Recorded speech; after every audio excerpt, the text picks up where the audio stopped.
ನಮಸ್ಕಾರ ಸ್ನೇಹಿತರೆ, info media ಜಗತ್ತು ಚಾನಲಿನ ಮತ್ತೊಂದು ವಿಡಿಯೋಗೆ ಸ್ವಾಗತ ಸುಸ್ವಾಗತ. ಸ್ನೇಹಿತರೆ, ಇವತ್ತಿನ ಒಂದು ವಿಡಿಯೋದಲ್ಲಿ ಜಲಪ್ರಳಯದಿಂದ ಆಗಿರೋ ದುರಂತನ ನಾನು ಹೇಳ್ತಾ ಹೋಗ್ತೀನಿ. ನಿಮ್ಗೆ ಆಲ್ರೆಡಿ ಗೊತ್ತಿರುತ್ತೆ, ವಯನಾಡಿನಲ್ಲಿ ಜಲಪ್ರಳಯ ಉಂಟಾಗಿದೆ. ಇಡೀ ಊರೇ ಸ್ಮಶಾನವಾಗಿದೆ ಸ್ನೇಹಿತರೆ.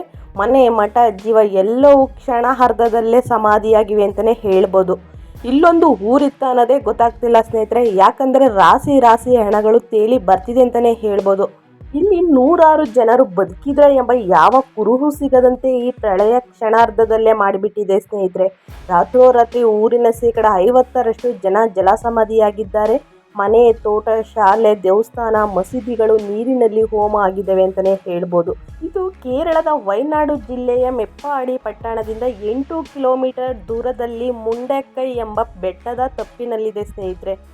ಚೂರಲ್ ಮಲಯಾಳಂನಲ್ಲಿ ಚೂರಲ್ ಅಂದರೆ ಬಿದಿರೆಂದರ್ಥ ಸ್ನೇಹಿತರೆ. ಗ್ರಾಮ ಸ್ಥಿತಿ: ಈ ಗ್ರಾಮದಲ್ಲಿ 500 ಮನೆಗಳಿದ್ದವು. ಗ್ರಾಮಕ್ಕೆ ಹೊಂದಿಕೊಂಡಂತೆ ಚೂರಲ್ ಮಲೈ ಎಂಬ ನದಿ ನಿಧಾನವಾಗಿ ಹರಿಯುತ್ತಿತ್ತು ಅಂತಲೇ ಹೇಳ್ಬೋದು.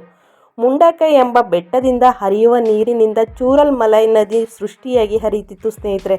ಇದರ ವೈಭವ ನೋಡುವುದೇ ಕಣ್ಣಿಗೆ ಹಬ್ಬವಾಗಿತ್ತು ಅಂತಲೇ ಹೇಳ್ತಾರೆ. ಆದರೆ ಈಗ ಅದೇ ನದಿ ಯಮಸ್ವರೂಪಿಯಾಗಿ ಇಡೀ ಊರನ್ನೇ ಆಹುತಿ ಪಡೆದಿದೆ ಅಂತಲೇ ಹೇಳ್ತಾ ಇದ್ದಾರೆ ಸ್ನೇಹಿತರೆ. ಹೆಚ್ಚು ಕಡಿಮೆ 300 ಮನೆಗಳು ನೀರಿನಲ್ಲಿ ಕೊಚ್ಚಿ ಹೋಗಿವೆ. 150ಕ್ಕೂ ಅಧಿಕ ಜನ ನಾಪತ್ತೆಯಾಗಿದ್ದಾರೆ. ಇದರಲ್ಲಿ ಸದ್ಯಕ್ಕೆ 100 ಜನ ಮೃತದೇಹ ಪತ್ತೆಯಾಗಿವೆ. ಉಳಿದವರು ಬದುಕಿದ್ದಾರಾ, ಜಲಸಮಾಧಿಯಾಗಿದ್ದಾರಾ ಗೊತ್ತಿಲ್ಲ. ಅಷ್ಟರ ಮಟ್ಟಿಗೆ ಈ ನದಿ ಊರನ್ನು ತನ್ನ ಒಡಲಿನಲ್ಲಿ ಸೇರಿಸಿಕೊಂಡು ಕೇಕೆ ಹಾಕ್ತಿದೆ ಅಂತಲೇ ಹೇಳ್ಬೋದು. ಚೂರಲ್ ಮಲೈನಲ್ಲಿ ಇದ್ದವರೆಲ್ಲ ಬಹುತೇಕರು ಕೂಲಿ ಕಾರ್ಮಿಕ ವರ್ಗದ ಜನರು ಸ್ನೇಹಿತರೆ. ಸುತ್ತಮುತ್ತಲಿನ ಎಸ್ಟೇಟ್ ನೋಡಿಕೊಳ್ತಾ ಬದುಕು ಕಟ್ಟಿಕೊಂಡಿದ್ರು. ಇದರಲ್ಲಿ 20% ಕುಟುಂಬದ ಮನೆಯ ಯುವಕರು ಅಲ್ಪ ರಾಷ್ಟ್ರಕ್ಕೆ ಕೆಲಸಕ್ಕೆ ಹೋಗ್ತಿದ್ರು ಅಂತಲೇ ಹೇಳ್ತಾರೆ. ಇಲ್ಲಿ ಇದ್ದಿದ್ದು ಇಳಿ ವಯಸ್ಸಿನ ತಂದೆ ತಾಯಿಗಳು ಮಾತ್ರ. ಕೆಲವರು ಪತ್ನಿ ಮಕ್ಕಳನ್ನು ಇಲ್ಲೇ ಬಿಟ್ಟು ದುಡಿದು ಇವರನ್ನು ಸಾಕ್ತಿದ್ರು. ಅದರ ಜೊತೆಗೆ ಸ್ನೇಹಿತರೆ, ಒಂದರ್ಥದಲ್ಲಿ ಈ ಊರು ಸ್ವರ್ಗ ತಂದಿತ್ತು ಅಂತಲೇ ಹೇಳ್ಬೋದು. ಸುತ್ತ ಬೆಟ್ಟ, ಊರಿನ ಮಧ್ಯೆ ತಣ್ಣಗೆ ಹರಿಯುವ ನದಿ, ಮನೆಯ ಮುಂಭಾಗವೇ ಕೆಲಸ. ಬಡತನದ ನಿವಾರಣೆಗೆ ಮಗ, ಗಂಡ ದುಬೈನಿಂದ ಕಳುಹಿಸುತ್ತಿದ್ದ ಹಣ, ಇವರ ಬದುಕಿಗೆ ಇಷ್ಟೇ ಸಾಕಾಗಿತ್ತು. ಊರಿನಿಂದ 5 ಕಿಲೋಮೀಟರ್ ದೂರ ಇರುವ ಮುಪ್ಪಾಡಿ ಎಂಬ ಪಟ್ಟಣದ ಸಾಹಸವೂ ಬೇಡ ಎಂಬಂತೆ ಇಲ್ಲಿನ ಕುಟುಂಬಗಳು ಬದುಕ್ತಿದ್ದವು ಸ್ನೇಹಿತರೆ. ಕಳೆದ 15 ದಿನಗಳಿಂದ ಕೇರಳದಲ್ಲಿ ಕುಂಭದ್ರೋಣ ಮಳೆ ಆಗುತ್ತಿತ್ತು. ಹೀಗಾಗಿ ಚಿಕ್ಕ ನದಿಗಳು ಕೂಡ ಬೋರ್ಗೆರೆದು ಹರಿಯುತ್ತಿದ್ದವು ಅಂತಲೂ ಕೂಡ ಹೇಳ್ತಾ ಇದ್ದಾರೆ. ಆದರೆ ಚೂರಲ್ ಮಲೈ ನದಿ ಅಪಾಯದ ಮಟ್ಟ ಮೀರಿರಲಿಲ್ಲ. ಯಾವಾಗಲೂ ಈ ನದಿಗೆ ಸೌಮ್ಯವೇ ಭೂಷಣವಾಗಿತ್ತು. ಹೀಗಾಗಿ ಈ ಗ್ರಾಮದ ಜನರು ಯಾವ ಆತಂಕವೂ ಇಲ್ಲದೆ ನಿದ್ದೆಗೆ ಜಾರಿದ್ದರು. ಅಲ್ಪನಲ್ಲಿರುವ ಈ ಕುಟುಂಬದ ಆಧಾರ ಸ್ತಂಭಗಳಿಗೂ ಮಳೆ ಹೆಚ್ಚಾಯಿತು. ಹೀಗೆ ಹೇಗಪ್ಪ ಎಂಬ ಕಿಚ್ಚಿತ್ತು. ಆತಂಕ ಕೂಡ ಇರಲಿಲ್ಲ ಸ್ನೇಹಿತರೆ.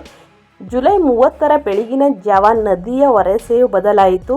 ದೈವ ಕಳೆಯಲ್ಲಿದ್ದ ನದಿ ಯಮಸ್ವರೂಪಿಯಾಗಿ ಬದಲಾಯಿತು. ಹೀಗೆ ನದಿ ಯಮಸ್ವರೂಪ ಆಗಿ ಬದಲಾಗಲು ಕಾರಣ ಮುಂಡಕ್ಕೈ ಬೆಟ್ಟದಲ್ಲಿ ಉಂಟಾದ ಭಾರೀ ಜಲಸ್ಫೋಟ. ಈ ಸ್ಫೋಟದ ಪರಿಣಾಮ ಚೂರಲ್ ಮಲೈ ನದಿಯ ಒಡಲಿಗೆ ಏಕಾಏಕಿ ಭಾರೀ ಪ್ರಮಾಣದ ನೀರು ಸೇರಿತ್ತು ಸ್ನೇಹಿತರೆ. ನೀರಿನ ಜೊತೆಗೆ ಬೆಟ್ಟದಲ್ಲಿದ್ದ ಭಾರೀ ಬಂಡೆಗಳು ಗೋಲಿಯಂತೆ ನದಿಯಲ್ಲಿ ಹರಿದು ಬಂದವು. ನದಿಯ ಬೋರ್ಗರೆದ ಸದ್ದು ಜೋರಾಯಿತು. ಈ ಸದ್ದು ಕೇಳಿ ನೂರಾರು ಕನಸುಗಳು ಒದ್ದು ಮಲಗಿದ್ದ ಜನರು ಗಾಬರಿಯಿಂದ ಎದ್ದರು ಸ್ನೇಹಿತರೆ.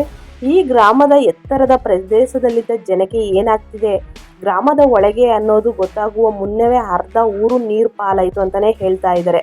ಸಂಬಂಧಿಕರು, ಸ್ನೇಹಿತರು ಎಲ್ಲರೂ ಜಲಸಮಾಧಿಯಾಗಿ ಬಿಟ್ಟಿದ್ದಾರೆ. ಮಂಗಳವಾರದ ಸೂರ್ಯೋದಯದ ಹೊತ್ತಿಗೆ ಇಡೀ ದೇಶಕ್ಕೆ ಈ ಸುದ್ದಿ ಹಬ್ಬಿತ್ತು. ಈ ಜಲಪ್ರಳಯದಿಂದ ಮತ್ತು ಭೂಕುಸಿತದಿಂದ ಅವ್ರು ಕಟ್ಟಿದ ಕನಸು ನೀರಿನಲ್ಲಿ ಹೋಮ ಆಯಿತು ಅಂತಲೇ ತಿಳ್ಕೊಬೋದು ಸ್ನೇಹಿತರೆ. ಓಕೆ, ಇನ್ನೂ ಹೊಸ ಅಪ್ಡೇಟ್ ಸಿಕ್ಕಿದ್ರೆ ಅದ್ರ ಜೊತೆ ಬರ್ತೀನಿ ಅಂತ ಹೇಳ್ತಾ ಮತ್ತೊಂದು ವಿಡಿಯೋ ಜೊತೆ ಮತ್ತೊಂದು ಹೊಸ ಅಪ್ಡೇಟ್ನ ತೊಗೊಂಡು ಬರ್ತೀನಿ. ಇವತ್ತಿನ ವಿಡಿಯೋ ಇಷ್ಟ ಆದರೆ ದಯವಿಟ್ಟು ಲೈಕ್ ಮಾಡಿ, ಕಮೆಂಟ್ ಮಾಡಿ, ಶೇರ್ ಮಾಡಿ. ಇನ್ನೂ ಸಬ್ಸ್ಕ್ರೈಬ್ ಮಾಡ್ಕೊಂಡಿಲ್ಲ ಅಂದರೆ ದಯವಿಟ್ಟು ಸಬ್ಸ್ಕ್ರೈಬ್ ಮಾಡಿಕೊಂಡು ವಿಡಿಯೋ ವಾಚ್ ಮಾಡಿ ಅಂತ ಹೇಳ್ತಾ ಥ್ಯಾಂಕ್ ಯು ಫಾರ್ ವಾಚಿಂಗ್.